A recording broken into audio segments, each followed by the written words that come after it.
We know your time is valuable. That's why we've created processes to keep your job running smooth. We know you expect 5-star service. That's why we're committed to delivering 7-star. We know it's your home and your choice.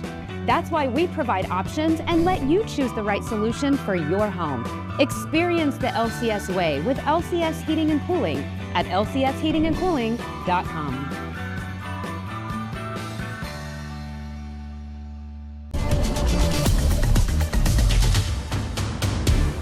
Outside the Forecast on WTHR Plus is sponsored by LCS Heating and Cooling.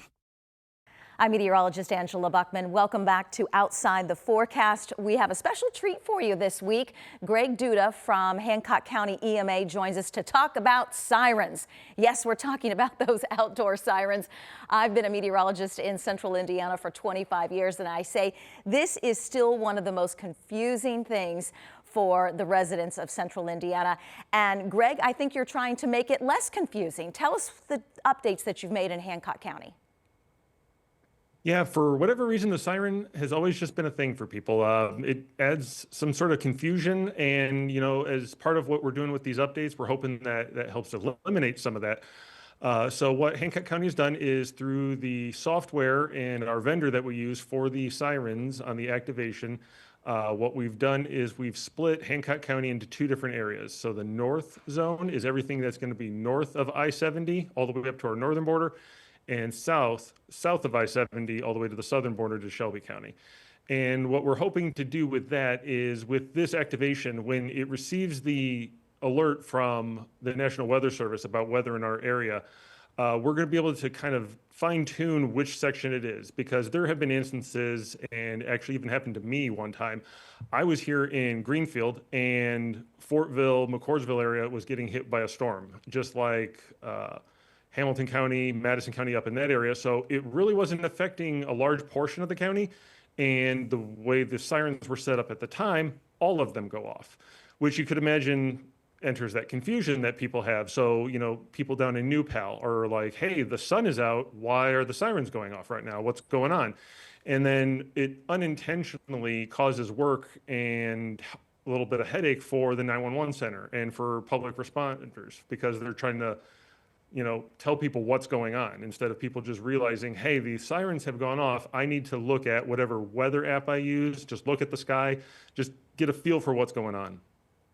Yes, and you bring up weather apps, and I think that's important to know, because we always want to make sure people have several ways to get warnings. Don't rely on just one, especially if you're relying on an outdoor siren, because technically those are for outdoor use only.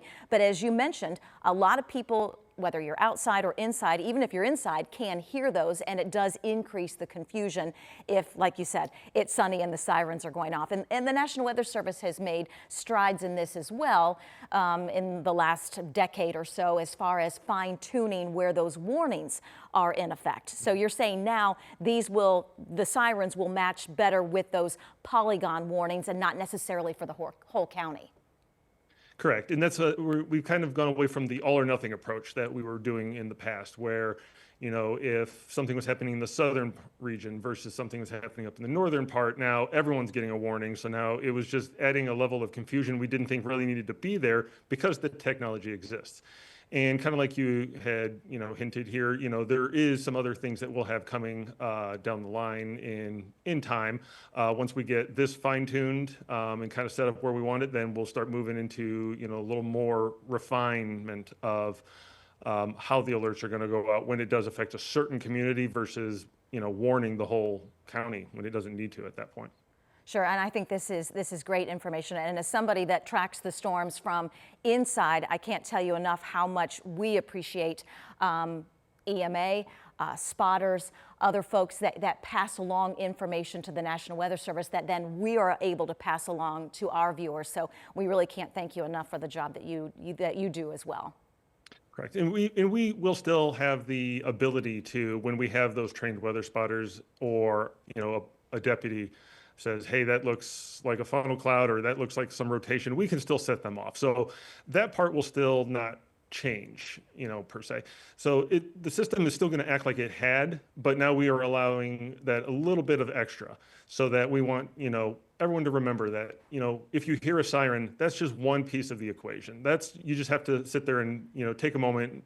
You hear that siren, you look around, go, okay, well, what's going on? Like, does it look bad by me? And if it does, if you have a NOAA weather radio, if you get text alerts, everyone in Hancock County can sign up for free weather and text alerts from Smart 911 at smart911.com.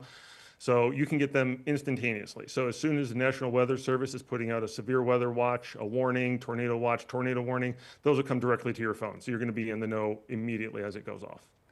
And that little bit of extra, we always hope will save lives and keep people safe across central Indiana. So thank you so much. Greg Duda from Hancock County EMA, thanks for joining us here on Outside the Forecast.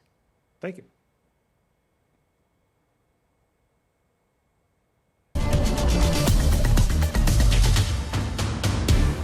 Outside the Forecast on WTHR Plus is sponsored by LCS Heating and Cooling.